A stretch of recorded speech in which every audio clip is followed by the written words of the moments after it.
If you've played the classic game Final Fantasy VII, then you know that one of the things that makes it special is its incredible soundtrack. But one thing you might not know is just how intricate this soundtrack really is. In this video, I'm going to show you how composer Nobuo Uematsu weaves different musical threads together to create a coherent musical story. And I promise you, no matter how well you know and love this game and its music, this video will make you appreciate it even more. So let's get into it on the art of storytelling.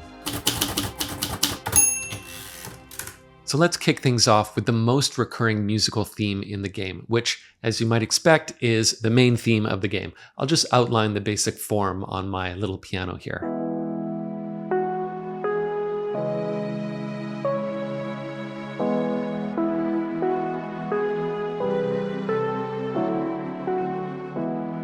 So this is an example of something called motif. It's a recurring musical element that has special significance in the story. But this motif goes on quite a journey as the game's story unfolds. Sometimes it has a kind of bittersweet feeling, as in the awkward date at the Gold Saucer.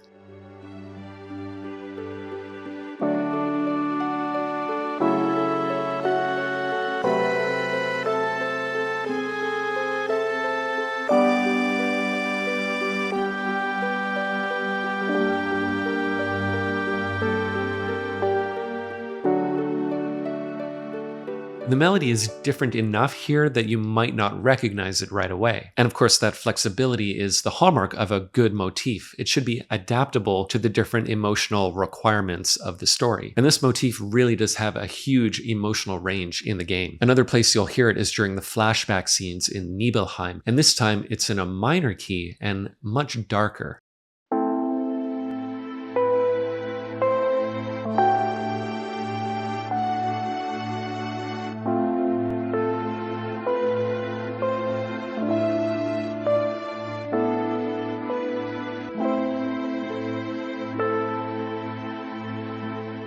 The melody becomes even more contorted as you traverse Mount Nibel.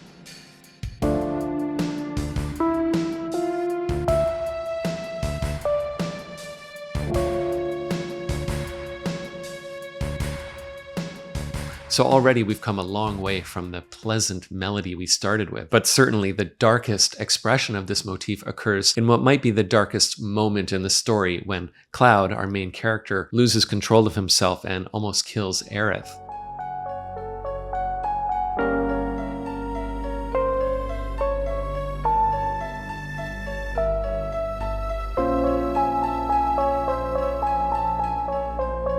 In this case, the melody is playing over some diminished harmony, which makes it sound very ambiguous and unsettled. So already we're getting a sense of Nobuo's incredible musical storytelling talent, and that's just one of his motifs. In fact, some of these motifs are really well hidden and occur in places that you might not suspect. Consider the track called Judgment Day. It's the music that plays in the final dungeon of the game, the Northern Crater.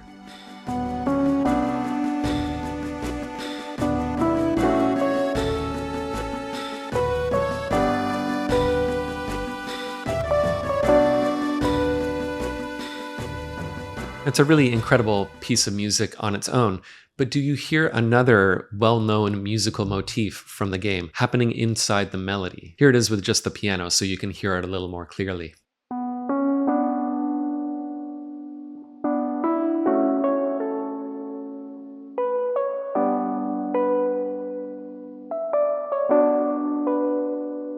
Did it perhaps remind you a little bit of this?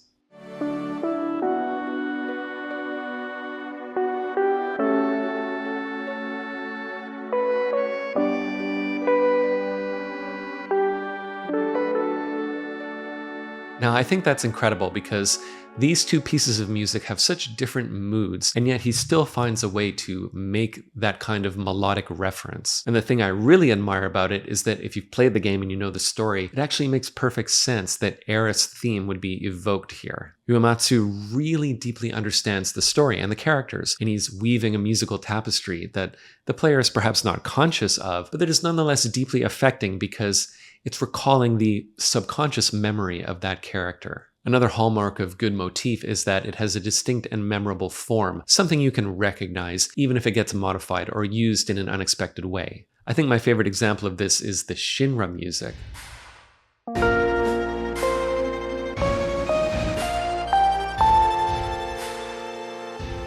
Part of the reason it's so memorable is that it's one of the simplest musical forms in music. It's just an ascending scale, basically just a bunch of notes played in a row in a particular order. In this case, it's the melodic minor scale. And that simplicity makes it a very malleable form, so that if you want to express that motif less like a military march and more like a covert infiltration, that's no problem.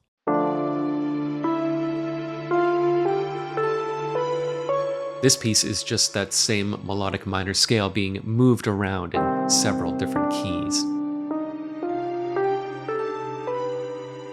And of course, motif is also an essential part of character development. And I think my favorite example of this is actually Barrett, whose theme we first hear in the Sector 7 slums.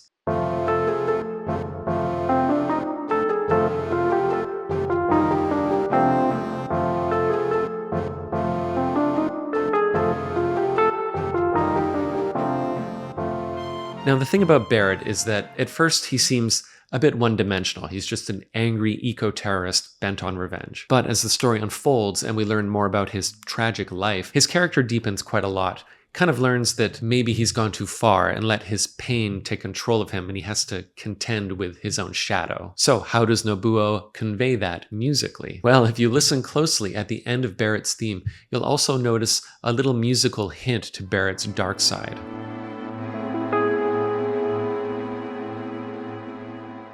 This piece ends unexpectedly on a rather unusual minor major 7 chord, which gives you that Shinra melodic minor scale.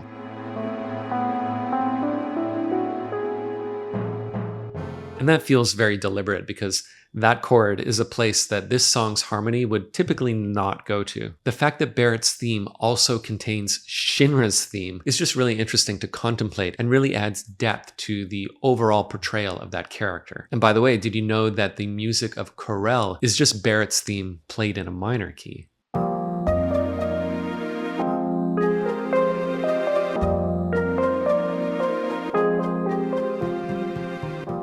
Again, I think Uematsu's idea here is to help the player perceive the moral complexity of the game's story and characters. And speaking of characters, this video would not be complete without... Yes, some of Uematsu's most unhinged musical ideas can be found in the many variations of Sephiroth's theme, which occur throughout the game, most notably in One Winged Angel, which is considered by some to be his magnum opus. I won't even attempt that one on the little piano. But the irony is that Sephiroth's motif is also shockingly simple. It has just a few notes and goes something like this.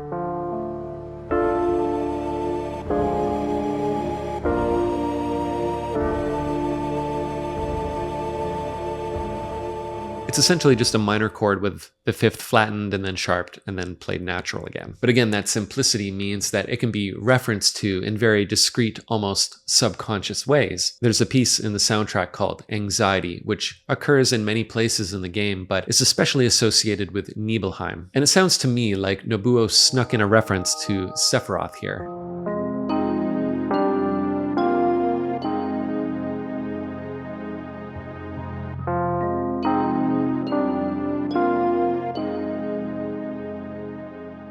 It's not exactly the same notes, but it's definitely the same melodic figure. But I'll leave it up to you whether that one is deliberate. The fact that this game contains so many of these interwoven musical and narrative threads is really a testament to the medium of games as a compelling format for storytelling. But most of all, it's a testament to this man, whose music has reached so many people. In my view, he is not only one of the greatest game composers of all time, he is one of the greatest composers of all time, period. I'll be doing videos about similar games, so get subscribed if you're into that, and I'll see you on the next one.